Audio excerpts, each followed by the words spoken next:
இடம் பொருள் நேயர்களுக்கு வணக்கம். குருவாயூர் அம்பல நடையில் பிருத்திவிராஜ், பாசில் ஜோசப், நிக்கிலா விமல், அனசுரா ராஜன் இவங்களால் நடிச்சு மலையாளம் ஒன்லின் தியேட்டிக்கலா ரிலீஸ் ஆச்சு. ஓடிடியா ரிலீஸ் ஆகிறப்ப தமிழ், தெலுங்கு, மலையாளம், கன்னடம் ரிலீஸ் ஆகிருக்குது அப்படின்லாம் இருக்க ரொம்ப நாளுக்கு அப்புறம் ஒரு மலையாள காமெடி படம் வந்திருக்குதுப்பா. குருவாயூர் அம்பல நடையில் அப்படிங்கிற பேர்ல ரீல்ஸ் ஷார்ட்ஸ் பார்த்திருப்பீங்க. அழகிய இலையிலா அப்படிங்கிற ஒரு சாங் இப்ப ரீசெண்டா பீக் ஆயிருக்குது. அதுக்கு காரணமே இந்த படம் தான். அந்த சாங் வர இடம் ரொம்ப பீக் மூமெண்ட் அப்படி இருக்குதுப்பா. எது சொன்னாலும் ட்விஸ்ட் ஆயிரும் அப்படிங்கிற மாதிரி தான் இருக்குது. பாசில் ஜோசப்பும் பிருத்திவிராஜும் மாமா மச்சான். எப்படின்னா பிருத்திவிராஜோட சிஸ்டர் அனசுரா ராஜனுக்கு பாசில் ஜோசப்புக்கும் கல்யாணம் ஆக போகுது.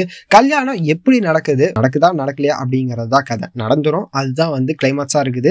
ஆனா அதை நடக்காம இருக்கிறதுக்கு என்னென்ன பிரச்சனை வருது, யாரெல்லாம் பிரச்சனை பண்றாங்க அப்படிங்கிறது தான் ஒரு சூப்பரான காமெடி படமா இருக்குது. இதை தாண்டி வேற எது சொன்னாலுமே ஸ்பாய்லர் அப்படிங்கிற மாதிரி தான் இருக்கும். டீசரா ட்ரெய்லரான்னு தெரியல. பிருத்திவிராஜுக்கு ஒரு போன் கால் வரும், வினு அப்படிங்கிற பேர்ல இருக்கும். அதை பார்த்தோன்னே பேஸ் ரியாக்ஷனே மாறும். அது பார்த்தோன்னே ஏதோ கேர்ள் ஃப்ரெண்ட் போல அப்படிங்கிற மாதிரி தான் நினைப்போம். அங்கே எனக்கு ட்விஸ்டா இருந்தது, அது கேர்ள் ஃப்ரெண்ட் இல்ல, வினு அப்படிங்கிறது பாசில் ஜோசப்போட நேம், கேரக்டர் நேம் அப்படிங்கிறது தான். இவங்க ரெண்டு பேரும் எந்த அளவு க்ளோஸ் அப்படிங்கிறது அந்த ஒரு ஷாட்லயே காமிச்சிருக்காங்க, டீசர்லயே.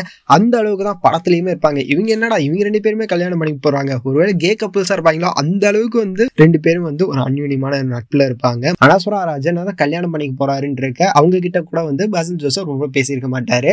அந்த அளவுக்கு பேசியிருப்பாரு பிருத்திவிராஜ் கிட்ட அப்படிங்கிற மாதிரி. ஃபர்ஸ்ட் ஆஃப் ஃபுல்லா செம்ம காமெடியா போயிட்டு இருக்கும். செகண்ட் ஹாஃப் கொஞ்சம் லைட்டா தான் இருக்கும், அங்கங்க லேகாவும் இருக்கும் அப்படின்னு இருக்க. பட் ஓவராலா நல்லா இருக்குதுப்பா. ஒரு வீக்கெண்டு எந்த பாசிங் இல்லாம வீட்டுல ஃபேமிலி இருக்காங்க அப்படிங்கிற மாதிரி ஃபார்வர்ட்லாம் பண்ணி பார்க்காம இந்த சீன்லாம் பாத்திரக்கூடாது அப்படிங்கிற மாதிரி எந்த ஒரு சீனுமே இருக்காது. ஃபேமிலியோட பாக்குறதுக்கு பக்காவான படம். ஃபேமிலி என்டர்டெய்னர் அப்படிங்கறது போஸ்டர்ல மட்டும் இல்லாம படத்துலயுமே இருக்குது. டூ வாட்ச் குருவாயூர் அம்பல நடையில்.